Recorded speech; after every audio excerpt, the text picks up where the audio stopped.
Spoiler alert, Bin Laden dies at the end of it. We knew we weren't coming home from that mission. We were gonna die. We're gonna get shot down on the way in. We're gonna run out of fuel and just be in Pakistan and live our short, miserable lives in a Pakistani prison. If anyone's gonna blow himself up, it's Bin Laden. We're not coming back.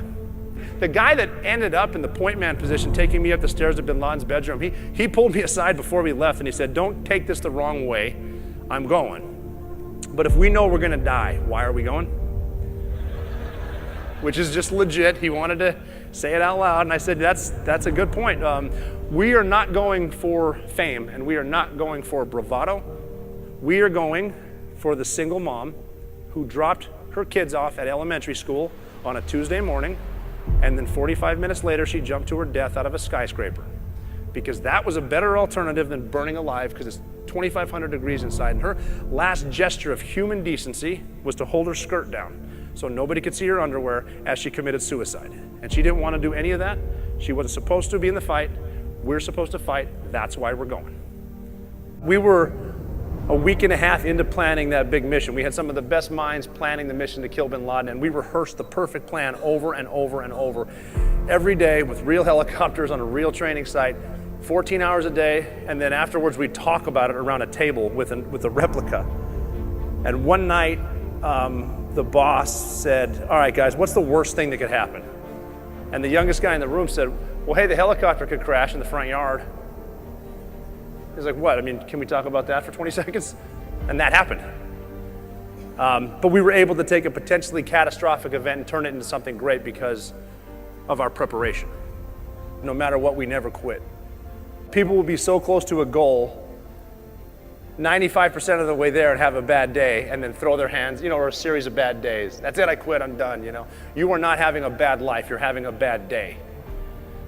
Now, saying never quit and never quitting are two different things, so I need to tell you a story. You're in the Navy, so you know how to tie a lot of knots. The test is go tie a series of knots with this rope around that rope. So the instructor will say, go tie a bowline knot. So you hold your breath and swim down there, tie a bowline knot and you back off. Spend about a minute. He comes back down and checks it and kind of like, yeah, okay, that's good. So you untie the bowline knot, you go back up, you get one breath of air, enough time for him to tell you about knot number 2. So he'll be like, okay, go tie a square knot. The test is simple. Tie 5 knots in a row, you pass.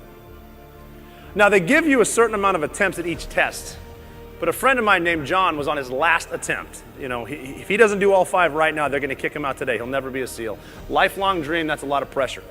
On his 5th knot attempt, he drowned. So the instructor swam down to get him. He straddled John and started immediately with a sternum rub, trying to get him to cough it up. Then he started CPR. And we could actually hear him saying to John, come back to the light. So John was out for a minute and a half, finally spit up all the water out of his lungs.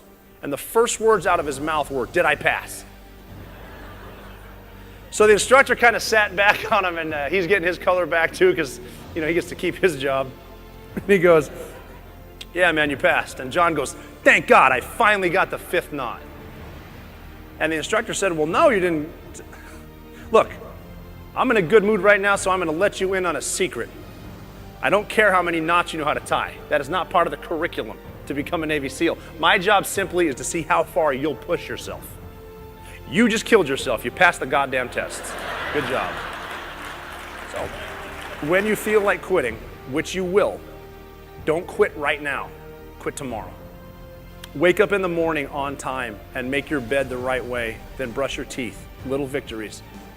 Make it to 5 a.m. PT on time. Get through that and make it to breakfast.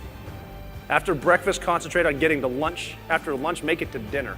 After dinner, do everything you need to do to get back in that bed. No matter how bad your day was, you get a fresh start tomorrow because your bed was made right. And the enemy's all your doubts, all your fears, and everyone you know back home that told you weren't good enough to do this. Keep your head down no matter what, never quit, and you'll be just fine. Keep moving forward.